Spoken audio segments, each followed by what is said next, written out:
projects. At this point, I know one of your questions is going to be, is this a terrorist incident? I will tell you right now, we do not know if this is a terrorist incident. So we start from the beginning, working with all our local partners. We take the presumption that it may be, it may not be, but we will work hand in hand with them from the beginning. If things change, we are here from the get-go, and there is no steps lost as the investigation proceeds. At this point, I'm going to turn it back over to the chief. So very quickly, after the initial response, we have several hundred people that were in the building that are not injured. Those people have been taken to a safe location, and they are part of the investigation. In addition to that, we know that this is a human incident and this is a tragedy, and we know we've got a lot of folks out there that are very concerned and very worried about their loved ones that may have been at that facility today. We've set up an area at the Hernandez Center at the corner of 3rd and Sierra Way here in the city of San Bernardino for family members to go for information. We will push information out to that for those family members as we can. Also, the Sheriff's Department put out the crime tip hotline number. If anybody has any information, we'd very much like to hear from you. So with that, I will take a couple of questions. Start with Rob. Do you have any information on this event that was happening? Apparently, these upwards of 3 gun storm. And we are continuing to follow that the shooting scene out of California in San Bernardino, California. And this is a live look as you've been watching this afternoon here on CBS. Police are still searching that complex in the area where the shooting happened. And we understand that they took over the Inland Regional Center in San Bernardino, killing, as you just saw, over 14 people were injured, over 14 people were killed. That facility, we understand, serves individuals with developmental disabilities in that area. Several law enforcement agencies have been converging on the scene. As you saw, ATF and FBI actually on the scene there as well. And we will certainly be cutting back in. If CBS we get more information and we need to take you back out to the scene, we will certainly do that throughout this show. But we also wanted to find out, with shootings happening around the country, at this point, 7 mass shootings in the U.S. in just the past 5 months. We wanted to find out what would happen if that happened in our area, and are police actually ready for such an event here? 13 News reporter Randy Yohe is live in Cabell County. He's talking with police to find out how they would handle it if something like that did happen in the Mountain State. Randy. That's the big question. How well prepared are we here in West Virginia and across the border in Ohio and Kentucky if a tragedy like this should happen at our doorstep? With me is Sheriff Tom McComas. He's the Cabell County Sheriff and the current president of the West Virginia Sheriff's Association. And Tom, tell me a little bit about how well prepared we are for something like this that may happen right here. Well, sadly, after Columbine, law enforcement training principles and theories have had to evolve to adapt the way that the crimes and criminal behavior are going on.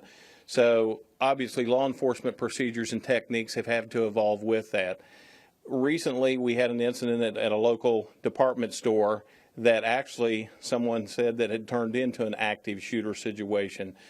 At any time law enforcement gets a call, it doesn't make any difference the jurisdiction or what color uniform. All officers are going to go to the threat, and they're going to try to enter the area where this threat is and try to neutralize the threat. Well, let's talk about what citizens should know, what a citizen should do. We were talking about that earlier. Yeah, one of the big things to help law enforcement and to help ourselves if we're not in law enforcement is to make sure that you're aware of your surroundings, evacuation routes, where you can hide, God forbid the event of something like this takes place. But we need to, as citizens, be aware of what's around us, escape routes in the event that something like this happens. Nobody expects it to happen, and it's a shame we have to have that thought process, but in today's society, we do. Yeah. I remember touring the Mobile Command Center with you recently. They upgrade continuously here in West Virginia and Ohio and Kentucky as well for a tragedy like this. For now, for 13 News, I'm Randy Yohe, working for you here in Ona, West Virginia. Randy, thanks so much. And certainly one of the big questions is maybe parents tuning in, maybe to see Ellen this afternoon and finding this coverage. We wanted to give parents an idea of how to deal with that. So Reverend Dr. Sky Kirshner joins me right now. And this is something that unfortunately has become far too common. We've been seeing this around the world and in the U.S. How do parents deal with this when their kids turn on and see a story like this? Yeah, that's a great question. I think talking can be helpful if the child wants to talk. I think probably the first thing would be to let your own reaction, to put words into your own reaction as a parent. So it might be saying something like, oh, that's so sad. Or, you know, whatever feelings you're having. I'm sure some parents will feel angry when they see that, and you know, so you just have to kind of look inside and see what you're feeling. Reflecting out what you're feeling is usually really helpful for the child, because that helps them put words to whatever they might be feeling. With a situation like this, given that it's California, you know, that's pretty far away from here, so it might not feel important to the child. They might not have a sense that it affects their life. If it was in Ohio, that might feel closer. If they've been to California, they might feel like with these kinds of things, trauma reactions usually have to do with how close we are to the situation, how close we are geographically, how close we are the people like us, or are they different from us? So that would be one thing. Making sure that they talk about their feelings sounds like an important part of this process. Yeah, and so one thing I see some parents do is they pretend that they're not feeling something that they obviously are feeling. So for example, if a child were, let's say you were feeling tearful and the child were to say, "What's wrong, Mommy?" If Mommy says nothing's wrong, the child knows that there's something wrong. So usually, you know, I think honesty is the best policy. If you're feeling sad, say, "I'm feeling sad." If you're crying and the child says, "Are you crying?" Say, "Yes, I'm crying. There's something really sad, something really difficult has happened in California, and I'm feeling very sad about it." And that usually is very helpful to the child. I love that you talking through and explaining feelings is often a very wise route. Identifying them, labeling, putting words to them. Putting words to feeling really helps us to be able to manage them. The other thing is just breathing. You know, deep breaths. Just take a deep breath. So, you know, if the child is affected by whatever you're feeling, you know, making physical contact, maybe depending on the age of the child, you know, a very young child, you would want to cuddle and say, you know, I could use a hug. And if it's an older, you know, child, they might not want a hug. But, you know, talking about whatever comes on. Usually, though, kids are pretty interested in what affects them. So something out in California probably isn't going to affect most of our kids, but the parent being affected will affect them, so they might be more concerned that Mommy's upset than they are about what they're seeing on the TV. Great advice. Thank you so much for joining us today, and hopefully very helpful to our viewers today as well. We'll continue to follow this breaking news story for you. Right now, as I mentioned earlier, we do know 3 suspects in a dark colored SUV is what authorities on the scene are telling us that they're looking for. They did escape the scene. 14 plus people right now injured. 14 plus have been confirmed fatalities in the situation. You can see people have been wheeled away on gurneys, and about 100 people were in that building at the time of the incident that did get away. They were not injured. This was a facility that serves individuals with developmental disabilities. We will continue to follow this story for you, not only here on air, but also on WOWKTV.com. Well, 'tis the season, changing gears just a little bit for you here, for holiday shoplifting apparently, and it's a crime that actually ends up costing all of us. Barboursville police, who cover the Huntington Mall, made 8 shoplifting arrests on 17 complaints over Black Friday weekend. Cabell County averages 1,600 adult and juvenile shoplifting complaints actually every year. National Retail Theft Watchdogs say this is a crime that cost each American household about $615, and last year alone, what that means is you end up with higher retail prices. Police say many shoplifters are driven by drug addiction, so here's what you should do if you do witness this type of crime. If you do see someone suspicious or someone taking items from a store without paying, that you would alert the store employees. We would certainly say don't get involved in it by yourself. These people can be dangerous. They can carry needles or sharp objects on them.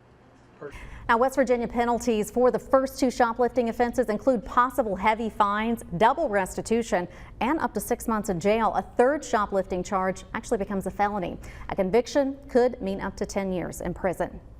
And while rain is moving out of our area, apparently some colder temperatures are moving in. Meteorologist Spencer Atkins joins us now with a first look at those chilly temperatures. How cold will it get, Spencer? Yeah, we're going to get down to the freezing mark, and we can see some snow showers tonight in spots. But right now, we're just looking out to the west. We see a few more clouds. This is in Huntington. Just had a beautiful sunset a few minutes ago. Opening up the weather eye right now. Let's check out actually one of the 511 cameras, and this is in downtown Charleston. Still a few clouds lingering right now. Even more clouds on the way. Traffic moving in I-64 pretty good there.